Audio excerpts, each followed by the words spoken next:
안녕하세요. 크립토TV입니다. 이번 시간에는 그들이 끝까지 말해주지 않는 사실이 있습니다. 무슨 내용들인지 살펴보시죠. Frex Finance라고 있는데요. 알고리즘 스테이블 코인 프로젝트입니다. 여기에서 통합 인터페이스, 모든 것을 여기에서 금융 관련 활동을 다 할 수 있습니다. 뭐가 가능하나 봤더니 스왑도 하고요. 그러니까 이제 코인들 교환이 되고 브릿지, 이렇게 고속도로 왔다 갔다 이체를 시킬 수도 있고요. 그 다음에 earn 기능, earn은 이자 받을 수 있다 이겁니다. 그리고 대출도 할 수 있고요.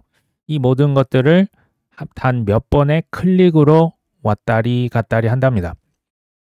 지금의 이제 디파이가 이제 탈중앙화 금융이잖아요. 그러니까 이제 스테이블 코인, 옛날 종이돈이 스테이블 코인 CBDC로만 바뀐 거고요. 이자 놀이를 하는 겁니다. 이자를 누군가 대출을 해주고 빌려주고 누구는 받고 이걸로 B2도 하고 여러 가지 금융 활동을 할 수 있는 거죠.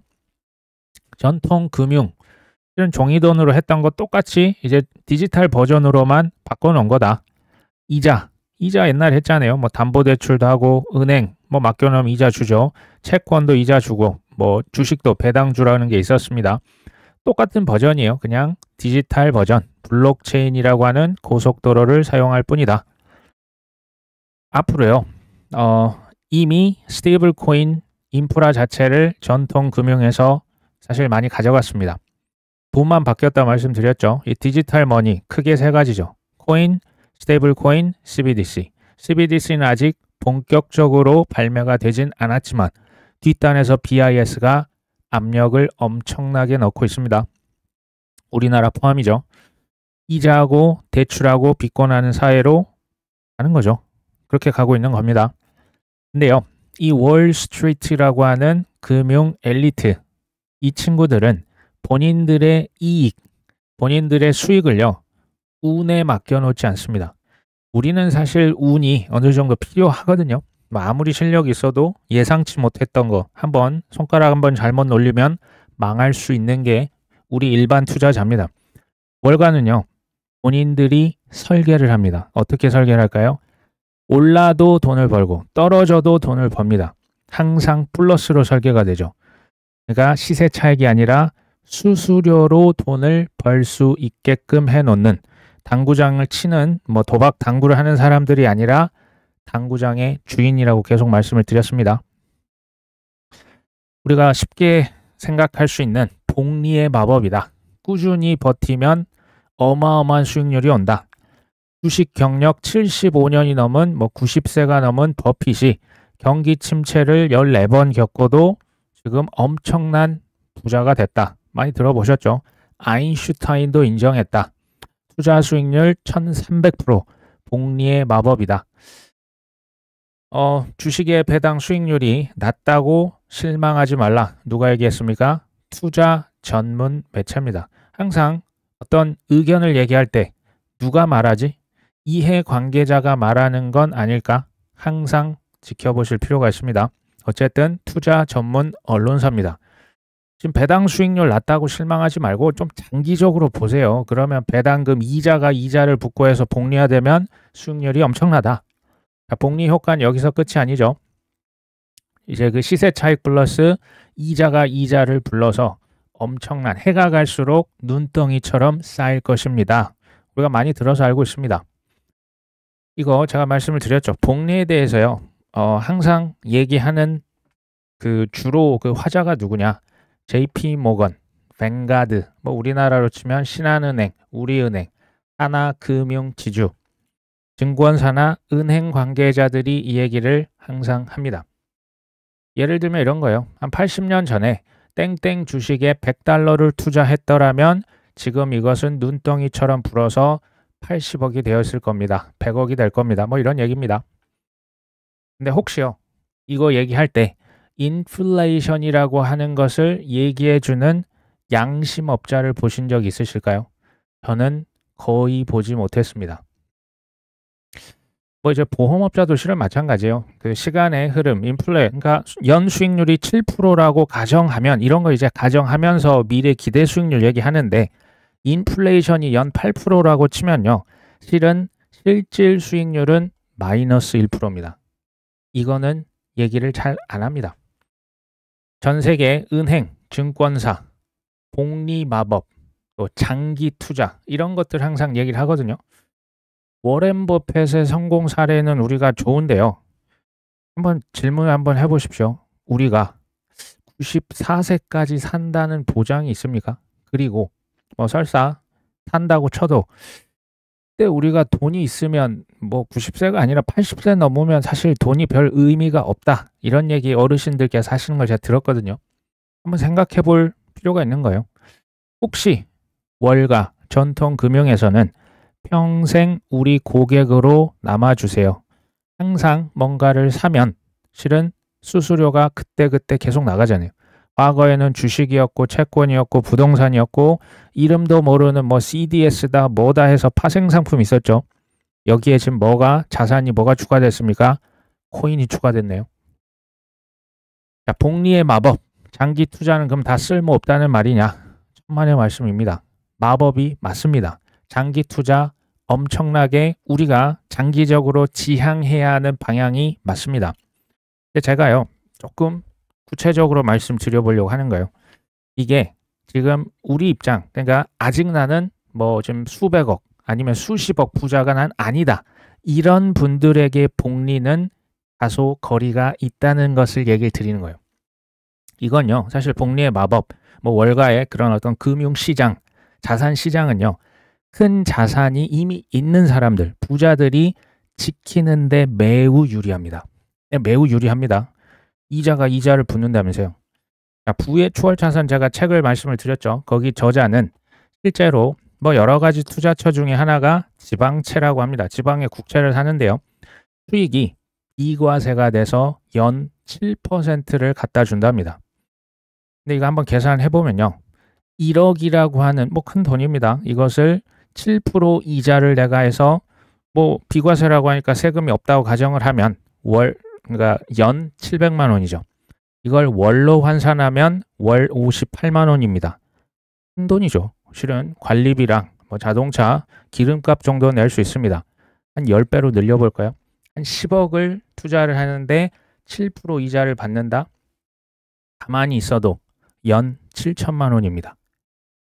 그리고 세금이 없다고 했죠. 맞죠? 월 580만 원이 넘습니다. 이게 100억으로 되면 어떻게 될까요? 1년에 가만히 숨만 쉬어도 7억이 통장에 꽂힙니다. 월로 치면 월 5,800만 원입니다. 이게 이해가 되십니까? 이 1년이잖아요. 해가 가면 갈수록 이자도 쌓이는 엄청난 정말 눈덩이가 일어나는 게 맞습니다. 이건 조금 다른 얘기일 수가 있는데요. 삼성전자에 대해서 지금 사람들 뭐 국장은 뭐 빨리 빠져나가는 게 지능순이다. 제가 이해를 합니다. 근데요. 냉철하게 외국인의 관점에서 한번 제가 말씀드려볼까요? 외국인의 ATM이다 이런 얘기 들어보신 적 있으시죠? 삼성전자의 주가는요. 좀 환율 반비례하는 경향이 있어요. 우리나라 지금 굉장히 원화가 그 가치가 낮아졌잖아요. 달러가 그러니까 고환율이죠. 이럴 때 삼전 주가는 좀 보통 고통을 겪습니다. 그리고 지금 삼전 주가는 그 어찌됐건 우리나라에서 시가총액이 큽니다. 현금화가 용이하다는 얘기입니다. 지금은 뭐 한 5만 5천 원 정도 하는 것 같은데 5만 원 근처 지금 예를 드는 겁니다. 5만 원 언저리에 왔을 때 지금 환율이 매우 고환율이죠. 그러니까 강달러죠. 이럴 때 삼성전자를 외국인들이 무진장 사는 경향이 있습니다. 왜 그런지 아십니까? 시세 차익, 그러니까 뭐 저가인데 나중에 이게 언젠가 튀어나갈 때 이제 주가가 오를 때 시세 차익도 가져가는데 한 차익까지 2배로 가져갑니다. 지금 이제 달러 똑같은 1달러인데 지금 같은 강달러면 좀 그 삼성전자 주기 더 많이 살 수 있는 거예요. 근데 나중에 환율이 정상으로 좀 이제 낮아진다고 치면 이게 엄청나게 큰 시세 차익을 순간적으로 가져갈 수 있는 거예요. 펀더멘탈 지금 관계 없습니다. 그냥 단기로 들어왔다가 먹고 빠져나가기에 아주 최적화된 곳이 삼성전자 주식입니다. 먹튀가 용이에요. 왜냐하면 시가총액이 많으니까. 제가요 지금 전통금융 시장 복리의 마법을 잘 활용하자. 다만 그 전에 우리가 지금 투자라고 하는 이 게임을 하고 있어요. 게임의 법칙을 잘 이해를 못하면 당한다는 얘기예요. 이거 잘 알고 투자하자는 얘기입니다. 미국의 채굴 업체들이 비트코인을 매집하는데 총력 기울이고 있다. 수익성 악화를 대비해서 쉽게 말하면 좀 쌀 때 지금 더 많이 쟁여놓자, 지금 이런 얘기 같습니다. 근데 지금 문제가 있죠. 계속 채굴 난이도가 올라가요. 똑같은 전기 투자를 했는데 얻을 수 있는 비트코인은 점점 적어지고 있는 거죠. 지금 비트코인 한 개 평균 생산 비용이 13%가 상승해서 뭐 거의 56,000달러까지 올라갔다. 이게 공급 원가입니다. 이게 올라가고 있는 거예요. 공급 원가가 올라가고 있다. 수익성이 별로 앞으로 이거 괜찮을까라는 얘기입니다. 사실 결국에는 극소수만 또 살아남을 겁니다. 이 비트코인 채굴 시장을 말씀드리는 겁니다. 과거가 이미 역사가 너무 많잖아요. 과거 그 버블이 일었었던 미국의 철도, 미국의 석유 재벌 기업들, 인터넷 빅테크 기업들 다 살아남았습니까? 소수만 남아서 독과점을 이루는 구조로 항상 형성이 됐었죠. 비트코인도 비슷해질 거라 저는 봅니다. 투자뿐만이 아니고요. 사실은 인생도 남의 확신이 아니라 내 확신으로 배팅을 하셔야 됩니다. 이 컨빅션 플레이라고 하는 영어 단어인데요. 저는 이 말을 좋아합니다. 제가 이제 코인 투자를 하는데 돈은 좀 벌고 싶은데 조금 확신이 떨어지는 거죠. 이 코인 지금 사면 됩니까? 지금 팔아도 될까요? 이 코인은 문제 없을까요? 이미 이제 문제는 이미 왕창 사고 불안하고 확신이 없으니까 이거 좀 이상하지 않나요? 좀 이렇게 여쭤보시는 분들이 있죠. 있었죠. 10년 전에도 있었고 앞으로도 있겠죠. 사실은 불안하다는 의미는 뭐냐면요. 하시면 안 된다는 얘기예요. 이게 코인 방송에서 제가 이런 얘기를 드릴 수밖에 없어요. 확신이 없고 준비가 안 돼 있으면요. 불안한 거예요. 불안하면 하시면 안 되는 겁니다. 이게 쉽지 않은 거예요. 인생에서 가장 큰 중요한 결정, 집 살 때 누가 좋다고 해서 집 샀는데 집값이 떨어지네. 그런 중요한 결정을 왜 남이 해주길 바랍니까? 물론 남의 유튜브, 남의 책을 보면서 공부를 하실 수 있죠. 그거 본인이 결정하셔야 돼요. 이거 자꾸 이제 남에게 안 하셨으면 좋겠는데, 크게 성공하신 분들 엄청나게 지난하고 고독하고 어려운 결정 혼자 하루에도 10번씩도 내립니다. 근데요, 이게 다 성공할까요? 10번을 이렇게 선택을 했다면 이게 다 성공하겠습니까? 그 중에 2개, 3개 엇나갑니다. 실패합니다. 그 실패의 과정은 우리 눈에 안 보이니까 모를 뿐이에요. 이것을 딛고 혼자 본인만의 사고, 본인만의 선택으로 결국에 성공한 모습만 우리 눈에 비춰질 뿐이죠.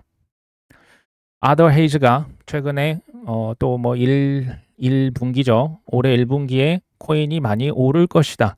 그 이유로 미국에서 유동성 확대 정책을 추진한다. 돈 더 찍을 것이다. 지금 이런 얘기입니다. 구체적인 수치까지 얘기를 합니다. 3월 말까지 해서 연준과 재무부가 달러 유동성을 6,120억 달러, 우리 돈 거의 한 900조 가까이 찍을 것이다. 이건 사실 시장에 이게 사실이라면 굉장히 큰 호재거든요. 근데 유동성이요. 사실 시장을 움직이잖아요. 이거 다 알고 계시죠? 그럼 유동성만 파악을 제대로 하면 이거 다 부자 될 수 있다는 뜻 아닙니까? 근데 다시 한번 생각해 보십시오. 투자로 부자가 됐다? 언제나 극소수거든요. 그 얘긴 즉슨 유동성이라고 하는 게 보여지는 데이터가 전부 맞을까요?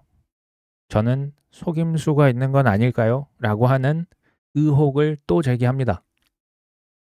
1분기 개인적으로 저는 상승이 나올 확률이 한 6대4, 7대3 있다고 봅니다. 중요한 건 뭔지 아십니까? 1분기에 안 나와도 관계없습니다.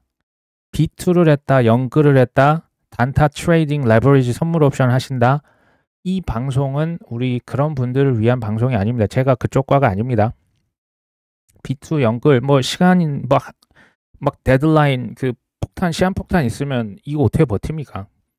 근데 그게 아니면요. 1분기에 상승 안 나오면 뭐 2분기에 나오겠지. 2분기 안 나오면 3분기에 나오겠지. 상관없는 투자를 하셨으면 좋겠습니다. 1월 4일자 상경에서 이런 기사가 나왔습니다. 준비금, 이거 연준 얘기하거든요. 연준 준비금이 3조 달러 밑으로 추락했다. 유동성 고갈되면 주가 이거 폭락하는 거 아니야? 이런 기사입니다. 1월 3일자로 미국 연준에서 은행 준비금 현황을 발표했는데 많이 줄었다. 그러니까 유동성이 감소했다. 이런 얘기입니다. 은행 준비금이 줄어들면 시장 유동성이 감소합니다. 주식과 코인과 같은 위험 자산에 영향을 당연히 미칠 수 있습니다. 그러고 보면 1월 첫 주, 그러니까 1월 1일, 2일, 3일, 4일 이때 뭐 주식시장, 코인 재미없었죠. 12월 말에도 솔직히 재미없었습니다. 근데 뒤에 재밌는 얘기를 하죠. 준비금 감소는 일시적인 현상입니다. 라는 표현을 씁니다. 이게 이제 쉽게 말씀을 제가 드리면 은행들이 아랫돌을 빼가지고 그냥 위에다 얹었다는 얘기예요. 그러니까 그 연준 준비금 그 계정에서 돈을 쭉 뺐다가 역 레포에 잠시 예치를 해놓은 겁니다. 역 레포는 초단기 이제 대출이거든요. 뭐 하루 이틀. 거기 이제 굉장히 단기간이니까 이 역레포 쪽으로 돈을 빼면 소위 말해서 조금 투자 자산으로 잡혀서 이런 규제 부담을 좀 덜 수가 있어요. 쉽게 말하면 은행들의 대차 대조표가 조금 보기 좋아집니다. 수익률이 좀 괜찮네. 그래서 연준 준비금에서 돈이 좀 빠진 게 그대로 역레포 시장으로 좀 갔었던 거예요. 그러니까 이게 한마디로 그냥 아랫돌 빼가지고 위에다 얹어놓은 거다. 그러니까 유동성에는 큰 문제가 있는 것은 아니다. 지금 이런 얘기입니다. 이제 뭐 100만 달러라고 하면 좀 얼마 안 되잖아요. 1000만 달러짜리 질문은 앞으로는 어떻게 될 것인가 아닐까요? 여기 또 재밌는 게 나옵니다. 이제 M2, 이게 머니 서플라이죠. 이게 증가 수준이 이제 예전에 너무나 크게 올랐었는데 이젠 좀 정상화됐다. 소위 말해서 통화 증가 속도가 좀 꺾였다. 그리고 페드, 연준에서 아직도 QT를 하고 있거든요. 이 통화를 계속 흡수하고 있습니다. 그러면 M2는 더 감소할 수도 있다. 여기서 재밌는 얘기합니다. 쉬운 돈의 시대는 끝났다. 이런 표현까지 쓰죠. 아직 연준에서는 엇박자 플레이를 하고 있습니다.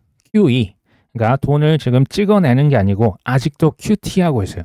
그러니까 돈을 시장에서 국채를 팔고 시장에서 돈을 끌어오고 있어요. 긴축 QT를 하고 있는데 금리는 인하를 하고 있습니다. 이 엇박자입니다. 이게 이제 연준의 그 통화량을 말하는데요. M2가 꾸준히 증가하고 있죠. M2를 GDP로 지금 나눈 값입니다. 그러니까 어쨌든 돈을 꾸준히 찍어 나가고 있었는데 최근 들어서 지금 뭐 20년 이후로 돈 엄청 찍었다가 쭉 밑으로 하락했죠. 유동성이 이제 긴축이 됐다. 그래서 시장이 폭락할 것이다 라는 예측이 그렇게 많이 나오는 이유입니다. 여기 보시면 비트코인 iShares Bitcoin Trust, 비트코인 ETF죠. 여기에서도 지금 돈이 사흘 연속 돈이 빠져나갔고 유동성이 빠져나가니까 이제 사람들이 코인도 하락장이 나올 것이다 라고 얘기를 하고 있다. 이런 지금 얘기를 하고 있는 겁니다. 블랙락 ETF에 2024년 돈이 이렇게 많이 들어왔었는데 지금 이 검정색 보이십니까?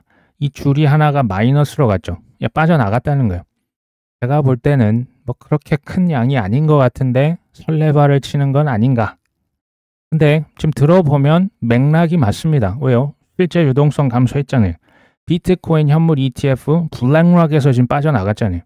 하락장이 온다? 굉장히 그럴듯합니다. 달러 인덱스를 한번 봐볼까요? 달러의 강도입니다. 보시면 2008년도에 글로벌 금융 위기가 있었죠. 그때 이후로 돈을 많이 찍었습니다. 그리고 2020년 콧땡땡 그때도 어마어마하게 찍었죠. 근데 보시면 2008년 이래로 달러의 강도가 이렇게 강해질 수가 있습니까? 뭐 지금 거의 뭐 60, 70대가 지금 거의 110을 찍고 있거든요. 이 말이 됩니까? 2008년도, 2020년도 이후에 무제한 돈을 찍었잖아요. 이렇게까지 찍었으면 달러가 약세로 가야 됩니다. 그게 정상이죠. 근데 왜 강달러일까요? 오징어 게임 설계자, 세계 금융의 설계자. 저는 비슷한 게 많다고 봐요. 전 세계 정보 다 모니터링 하겠죠. 근데요, 세계 금융을 설계하는 친구들은 역사적으로 항상 뭐를 갖고 있었다? 기축 통화의 발행권을 가지고 있었습니다. 그게 지금은 미국의 달러죠. 아직도 미국의 달러를 써먹고 있는 겁니다. 그러니까 달러를 이만큼 찍었다는 얘기는요, 상대적으로 다른 나라의 통화는 어마어마하게 더 찍었을 수도 있다는 얘기예요. 그리고 기축 통화기 때문에 수요가 어느 정도 유지가 되는 거예요. 뭐 중국에서 막 돈 찍었다고 저기 다른 나라 사람들이 중국 위안화를 삽니까? 그런 사람 거의 없죠. 무제한 돈을 찍었잖아요. 지금 연준 얘기합니다. 달러의 종말이 올 것, 특히 종이돈의 종말이 올 것을 몰랐겠습니까? 알았겠습니까? 당연히 알고 지금 이렇게 하는 겁니다. 달러의 수명이 거의 100년 다 됐어요. 이제 끝날 때가 된 겁니다. 그랬더니 슬쩍 올라타네요. 어디로? 디지털 버전의 달러로 바로 갈아치웁니다. 그게 스테이블 코인. 전 세계 BIS가 그렇게 압력을 넣고 있는 CBDC입니다. 근데요, 달러를 무제한으로 찍어내려면 뭐가 필요합니까? 뭐 좀 근거가 있어야 되잖아요. 그게 뭐다? 미국채입니다. 미국의 국가 부채죠. 이게 그래서 같이 가는 거예요. 쉽죠? 이해되시죠? 자, 디지털 달러 뭡니까? 스테이블 코인, CBDC. 근데요, 한번 가만히 생각해 보시면 everything will be tokenized. 누가 한 얘기입니까? 레리 핑크, 블랙록 회장이죠. 모든 것이 토큰화 될 거랍니다. 거기에 쓰이는 공식 화폐가 뭡니까? 스테이블 코인 아닙니까? 뭐 스테이블 코인이 RWA만 쓰이는 건 아니고요. 전 세계 무역, 전 세계 지금 결제, 뭐 우리나라 지금 거래소까지 들어온 거 아닙니까? 어마어마한 스테이블 코인에 대한 수요를 기가 막히게 만들어냈습니다. 저는 이 디지털 달러, 뭐 물론 뭐 전 세계적으로 쓰겠지만 이 추세가 앞으로 특히 이제 내년에는 꺾일 것이다라고 봅니다. 제가 달러 인덱스 지난 뭐 1970년대 이후로 지금 차트 굉장히 긴 차트입니다. 고점이 예전에 어마어마했습니다. 거의 뭐 160, 70이었죠. 근데 이제 한번 이 트렌드가 굉장히 길어요. 이제 한 뭐 10년, 20년 가는 트렌드가 고점이 점점 낮아지면서 밑으로 이렇게 이제 크게 하락을 했었죠. 최근 들어서도 많이 올랐지만 뭐 거의 저는 고점 탑을 이미 찍었다라고 보고요. 아마 당분간은 낮아지지 않겠냐. 강달러가 아니라 약달러로 가지 않겠냐라고 추정을 할 뿐입니다. 그 이유 중에 하나가 1기 트럼프 지난번 뭐 2017, 18, 19, 20년도 그때도 돈 많이 찍었어요. 그리고 과거 70년의 추세를 봤을 때 강달러가 계속 지속되기보다는 약달러의 확률이 좀 더 높지 않겠냐 이렇게 보는 겁니다. 우리가 투자하고 있는 시장에 좋겠죠. 제 동생이 가끔 이렇게 뉴스를 주거든요. 근데 이걸 보다가 저는 굉장히 최근 들어서 가장 신선한 단어를 봤습니다. 선별 과세를 검토하겠다. 누가요? 트럼프 당선인이. 선별 과세? 이게 무슨 얘기지? 근데 저는 사실 이걸 어느 정도 좀 예상은 했거든요. 이제 제 예상이 맞았구나. 근데 이게 이제 그 워딩이 너무 신선해서 이게 무슨 얘기냐? 선별 과세를 검토하겠다. 이걸 이제 뉴스가 나오자마자 달러가 살짝 약해졌습니다. 선별 과세? 강달러가 살짝 누그러졌는데 이거 왜 그럴까요? 한번 뭐 보도 자료 찾아보면 바로 나오죠. 트럼프가 선별 관세를 검토하자 이제 그 국채는 보합세고요. 달러는 살짝 약해졌습니다. 보십시오. 여기 트럼프의 보좌진이 중요한 수입품만 포함하는 보편적 관세 계획을 검토하고 있다. 원래는요. 대통령 그 후보 시절부터 대부분의 수입품에 대해서 10에서 20%의 보편 관세를 부과할 것이다. 이렇게 얘기했습니다. 중국은 60% 그냥 무차별하게 때릴 것이고 멕시코, 캐나다는 25%를 그냥 다 부과할 것이다. 그러니까 캐나다 총리가 집까지 찾아갔잖아요. 이거 무슨 말씀을 이러면서 집에 찾아갔습니다. 근데 뭡니까? 단어가 하나가 추가됐습니다. 보편 관세는 지금 다 그냥 물건에 따라 다 똑같하게 20%, 뭐 10%, 뭐 60% 부과하겠다는 얘기잖아요. 일부 품목만 선별적으로 관세를 부과하겠다? 이거 보편 관세 맞습니까? 말을 살짝 뒤집었네요. 자, 트럼프가 선별 관세로 돌아서면 인플레이션 반등에 대한 우려가 완화될 것으로 분석된다. 이 말 이해되십니까? 전부 다 이제 그 관세를 부과하면 미국에서 수입 물가가 천정부지로 치솟아요. 모든 물건에 관세가 붙은 물가 얼마나 비싸지겠습니까? 근데 선별적으로 이 물건에만 좀 관세를 붙여볼까? 저것에만 해볼까? 뭐 나머지는 그대로 두지 뭐. 이러면 물가 인상에 대한 우려가 많이 누그러질 수밖에 없는 거예요. 그래서 달러가 지금 낮아진 겁니다. 하지만 그럼 퀴즈가 있죠. 왜 국채 금리는 민감하게 반응을 안 했을까요? 퀴즈입니다. 제가 한번 말씀드린 바가 있습니다. 강달러와 지금 현재 일시적으로 강자산 둘 중에 하나는 거짓말을 하고 있다. 여기서 거짓말하고 있는 게 무엇일 것이냐? 굳이 하나를 꼽으라면 강달러가 거짓말을 하고 있을 것이다 라고 말씀을 드린 바가 있습니다.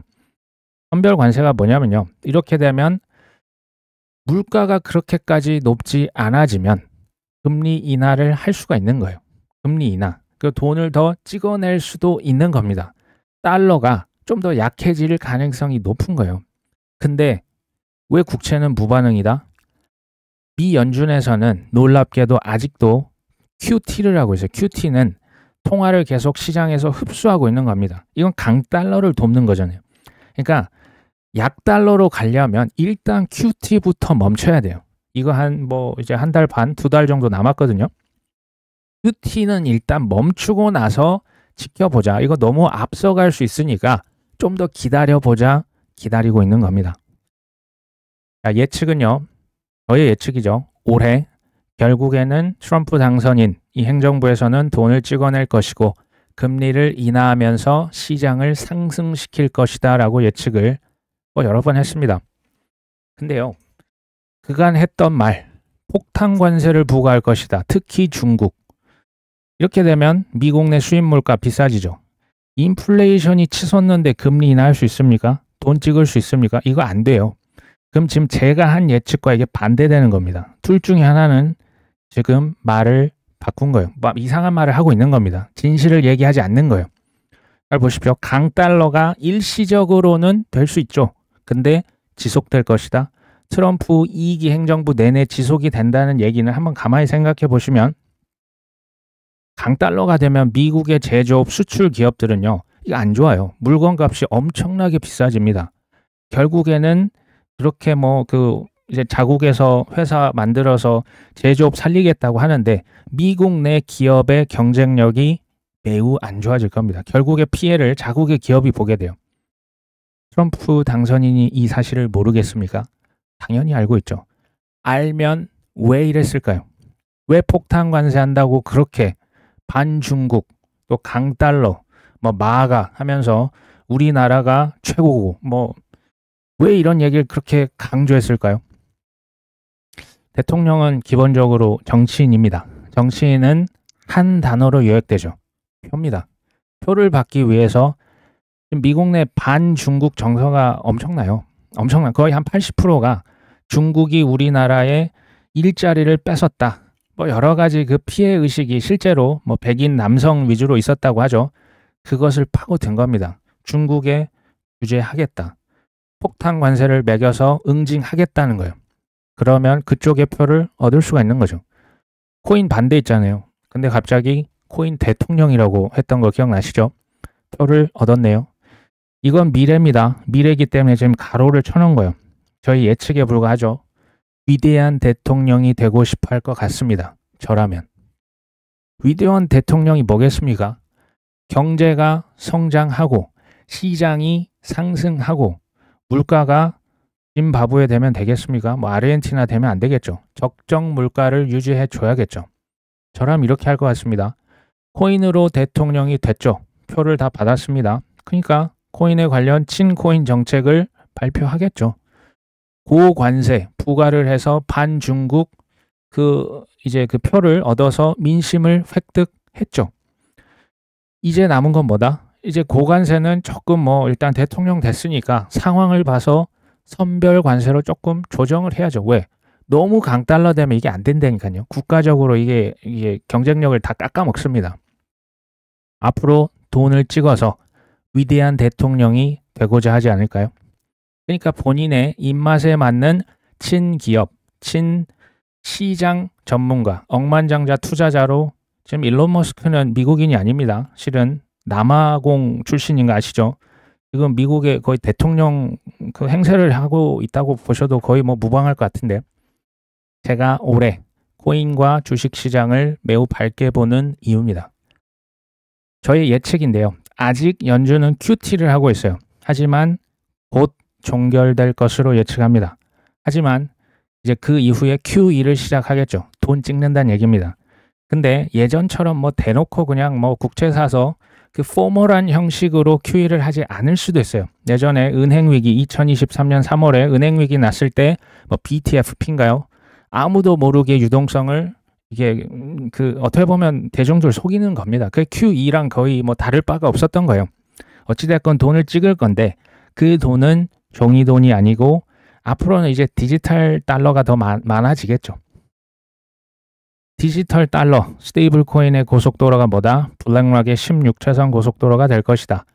그 중에서 저는 미국에서 CBDC가 나온다면 알고랜드와 헤데라 위에 올라갈 것이라고 2년 전부터 말씀을 드린 바가 있습니다. 지금은 가격이 그때 대비해서 많이 올랐기 때문에 모르겠어요. 이걸 그건 이제 알아서 판단해 보셔야 될 것 같습니다. 1분기 큰 상승이 올 수 있다고 봐요. 근데 폭락도 올 수 있죠. 이걸 제가 어떻게 100% 확신하겠습니까? 급적이면 우리 구독자분들은 상관없는 투자를 하셨으면 좋겠어요. 오르면 어때? 떨어지면 좀 사지 뭐. 이런 식으로. 그리고요. 이게 기본인데 본인이요. 잃어도 되는 돈으로만 투자를 하십시오. 잃어도 되는 돈이 어떤 분은 1억일 수도 있고요. 어떤 분은 100만 원일 수도 있습니다. 이게요. 잃어도 된다라고 하는 것은 본인의 확신에 비례하는 경향도 매우 뚜렷합니다. 그리고 누구는 누가 몇 억 벌었대. 땡땡 코인, 노지 코인, 예전에 시바이누 사가지고 수십억 벌었대. 퇴사했대. 남과 이런 비교 안 하셨으면 좋겠어요. 그리고 남 탓. 네가 그때 저거 저쩌고 해서 내가 샀는데 나 물린 거 네가. 자신은 준비가 부족하고 나는 자격이 없다라고 광고하는 격입니다. 이런 거 안 하셨으면 좋겠어요. 투자는요. 냉혈한, 그러니까 이제 피가 차가운 거죠.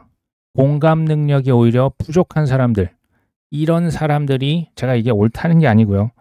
성향적으로 이런 사람들이 차라리 나요. 왜요? 포모에 휩쓸리지 않습니다. 누가 뭐라 하든 나는 그냥 돌 짚고 직진하는 거예요. 네가 뭐라고 하든 나는 성공한다. 이런 사람들이 투자를 잘해요. 냉철해야 된다는 말씀을 드립니다. 도지코인으로 돈 벌면 일론 머스크랑 나눠 가지실 분 계십니까? 아니면 FTX 루나 이걸로 돈을 잃었을 때 누가 돈을 대신 갚아주던가요? 냉정하게 보셔야 돼요. 아무도 없습니다. 결국은 내 손가락밖에 없어요. 가슴은 뜨거우셔야겠죠. 하지만 머리는 얼음장보다 더 차가우셔야 됩니다. 이런 자세로 올해 투자에서 임하셔서 끝까지 좋은 실적으로 연결하셨으면 좋겠습니다. 오늘 방송 여기까지 합니다. 끝까지 시청해 주셔서 감사합니다.